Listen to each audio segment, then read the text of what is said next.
ترى إحساسك لمّا حد بيقول لك لو احتجت حاجة كلمني، يا ترى بتبتسم وتفرح إن في حد بيعرض عليك مساعدة حقيقية، والّا من جواك كده في صوت داخلي بيقول حتى لو كلمته يعني اعمل لي حاجة؟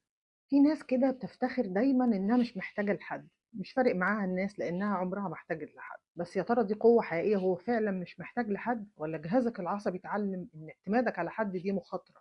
النهارده بقى مش هنتكلم عن الناس الضعيفة، هنتكلم عن الناس القوية أوي لدرجة إنها شايلة العالم كله على دماغها. بس قبل ما أبدأ أنا نرمين هيكل ودي قناة لحظة وعي. لو عجبك النوع ده من المحتوى تنساش تدعمنا باللايك والشير والسبسكرايب، وببقى مبسوطة أوي لما بسمع آرائكم في الكومنتس.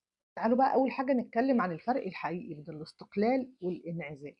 وما اخبيش عليكم أنا مضطرة أشارككم نقطة ضعف تخصني أنا شخصيا. أنا كمان أوقات كتير بعتبر إن اعتمادي على حد مخاطرة، ودي حاجة أنا دايما بفكر نفسي بيها. مش عيب الواحد يقول اللي حاسه؟ يمكن تكرار مواقف الخذلان، يمكن أوقات كتير كنت محتاج لحد ما لقيتوش جنبك. ده اللي علم جهازي العصبي أنا كمان إني ما اعتمدش على حد. علم النفس بيفرق ما بين الاستقلالية المفرطة والاستقلالية الصحية. الاستقلالية الصحية تقريبا كلنا فاهمين معناها، وهي إن أقدر أكون وأنا لوحدي مبسوط، عندي في حياتي شبكة دعم، أطلب المساعدة لما أكون محتاجها وما بحسش إن قرب حد مني تهديد. أما الاستقلالية المرضية واللي كتير بيعانوا منها وأنا شخصيا بعاني منها، إني أرفض المساعدة لو محتاج.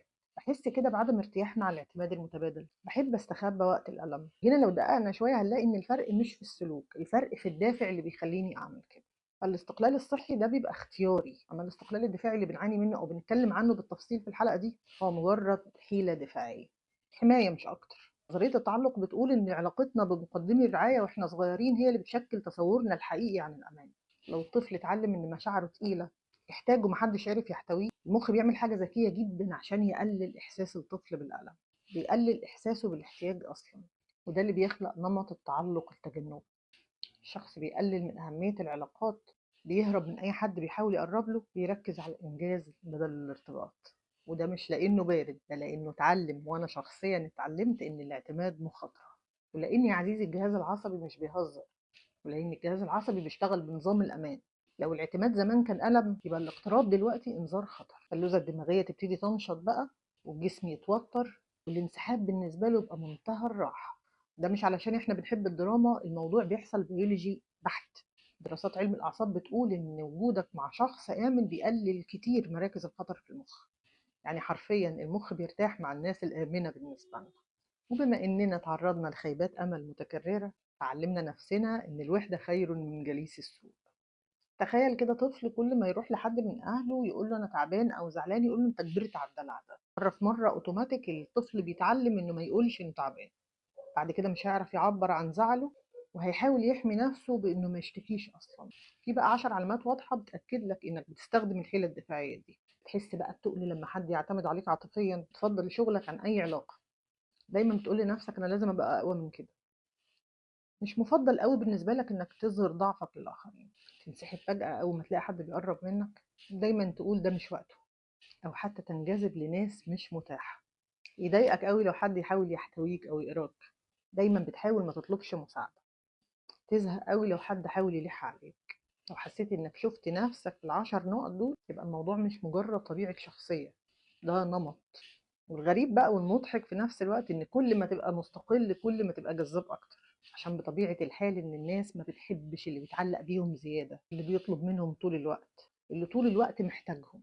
وبما إنك ما بتعرفش تعمل كده، فخوفك الداخلي ومعاناتك دي بتتفسر لدى الآخرين جاذبية. المفارقة الغريبة بقى في نفس الوقت إن الاستقلال الزيادة بتخلي الشريك يحس إنه ضيف. ليه اللي زينا بيقاوم التعافي أصلا؟ لأن الشفا معناه إنك تجرب الاحتياج تاني. الجهاز العصبي يروح منبهك كده، يقول لك فاكر حصل لك ايه اخر مره؟ والعقل يقول لك يا ابني خلينا لوحدنا احنا كده مرتاحين.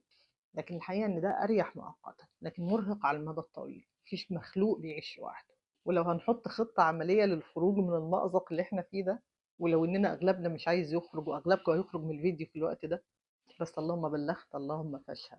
اول حاجه لازم تعترف انك محتاج، ولو ان الاعتراف ده صعب علينا دلوقتي. حاول تجرأ نفسك تطلب مساعده بسيطه من حد قريب منك يعني. بما إننا لا عندنا ناس قريبة ولا بنعرف نطلب، تجاهلوا النقطة دي أصلا. شارك حاجة شخصية صغيرة مع حد قريب منك كخطوة تدريجية يعني. لاحظ بقى ردود أفعال جسمك. كل مرة هتحاول تكسر الحاجز كل ما القلق هيراودك، ومع التكرار الموضوع بيهدى. وأخيرا وأذكر نفسي وإياكم إحنا مش لازم نبقى جزيرة منعزلة، مش لازم نغرق نفسنا جوه الناس. الموضوع محتاج توازن ومحتاج تدريب، أنا عارفة. والقوة الحقيقية اللي لازم أنا شخصيا أدرب نفسي عليها مش إنك تقول أنا مش محتاج حد، القوة الحقيقية إنك تقول إن أقدر لوحدي، بس مش لازم أبقى لوحدي. والحقيقة اللي لازم كلنا نواجه نفسنا بيها إن فرط خيبات الأمل أثر على حياتنا بشكل كبير. الصعوبة اللي الناس كلها بتعيشها وخليني أبرر للناس مخلياهم مش عارفين يبقوا عون وسند لبعض. اه صحيح، ده بينعكس عليك انك كل مرة بتخذل من جديد، كل مرة ما بتحاول تنسحب اكتر. والحقيقة ان مفيش مخلوق على الارض عايش لوحده. اه خوفنا بيهزمنا اغلب الوقت، بس يمكن احنا حارمين نفسنا من حاجات احسن من اللي احنا عايشينها واحنا مش واخدين بالنا او خايفين. ولو قابلت في حياتك حد دايما يقولك انا كويس وانا لوحدي، ابعت له الحلقة دي وقول له يجي كده يقعد معانا، يمكن كلنا نخرج من اللي احنا فيه. اعتقد ان الانعزال بقى آفة العصر. طول ما التليفونات في ايدنا، شات جي بي تي يجي يكمل علينا، طول ما في ناس كتير هزمتنا، هنفضل خايفين من القرب. لو وصلت الجزء ده من الحلقة ما تنساش لو عجبك المحتوى تدعمنا باللايك والشير والسبسكرايب. ببقى مبسوطة لما بسمع آرائكم في الكومنتس. أنا نرمين هيكل ودي قناة لحظة وعي. ودايما خليك فاكر في لحظة بتغير اللي بعدها. سلام عليكم.